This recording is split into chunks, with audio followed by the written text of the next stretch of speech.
Been a busy week in diplomatic circles, and we saw this really kicked off by Scott Morrison saying that he wants to see the rules of the WTO enhanced, and he didn't name China by name but talked about economic coercion. Now we've seen similar messages from the UK, the US. Has there been a sharp reaction from Beijing just yet?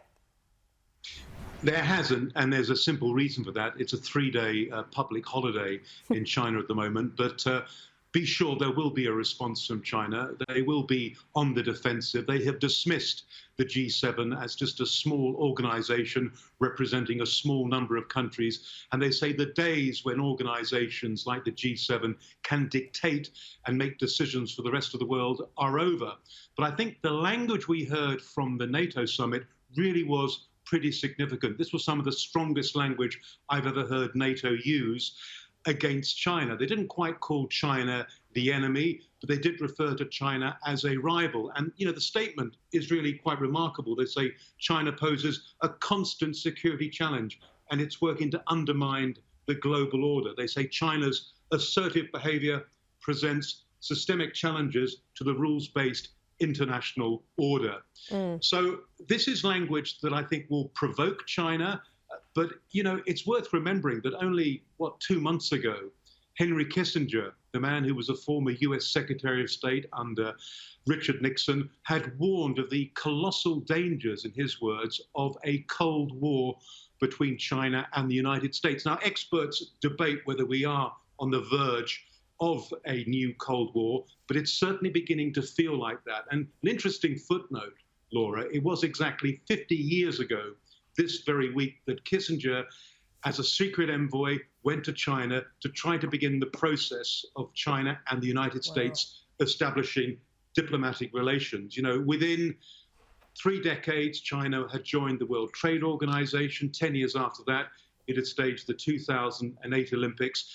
The question now is, what direction is China going to take? And NATO is worried that China, in its current state, is going to grow more assertive. So this is a kind of line in the sand moment, I think.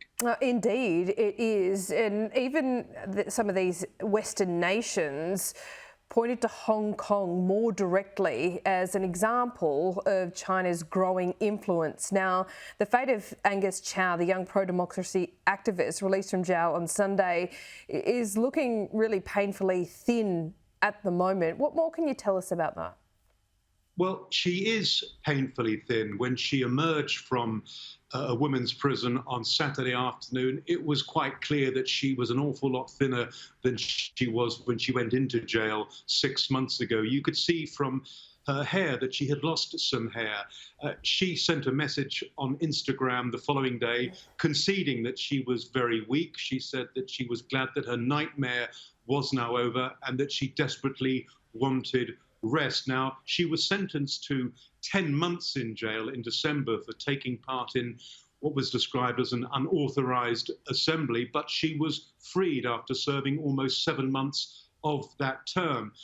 The difficulty for Agnes Chow is this: she was also arrested in August under the new national security law. Now, she hasn't been charged yet, but of course that charge is now hanging over her head. She is, of course, just 24 years old. She got involved in politics when she was, 14, 15? That was at the start of the Occupy movement in 2014. Along with Joshua Wong, who wasn't much older, they formed the Demosisto political party. That party, of course, has now been dissolved in the wake of this new national security law. But, you know, she is one of the most globally recognized faces, along with Joshua Wong, who, of course, is also serving time in jail at the moment. Yeah, indeed.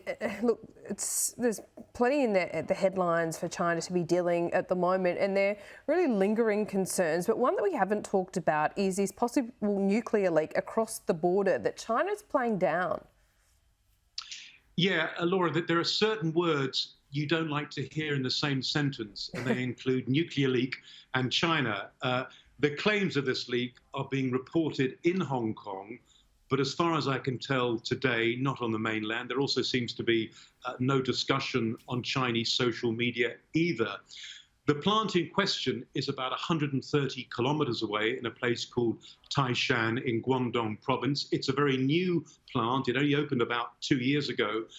It's worth saying that radiation levels here in Hong Kong are absolutely normal. There's been nothing unusual in that regard during the past 24 hours or so. The French company that partly operates this plant has confirmed this in the last couple of hours. It says there's been a build-up of what it calls inert gases, and in a statement to the Agence France Presse news agency, says the company has what it calls a problem supporting a performance issue, which sounds like, you know, corporate speak for there is a problem. But the company insists the plant is operating with the correct safety parameters. The International Atomic Agency has also said it's detected nothing unusual. But what's interesting is that the French operators of this plant reportedly contacted experts in the United States to get technical information and assistance on how to deal with the problem. And they sought a waiver from the United States government. And the reason they needed a waiver is because the Chinese partner in this company is currently being affected by US sanctions on China. So they had to apply for permission to get help from the United States. They appear to have got that help. Wow. We've heard nothing from the Chinese government so far, but I imagine, you know, today, Laura, we will, because this story is generating so many headlines around the world. Yeah, I imagine we will be talking about this probably next week when we speak again. Adrian, let's hope we don't hear those two words in the same sentence for too much longer. Thanks so much. Absolutely. Thank you.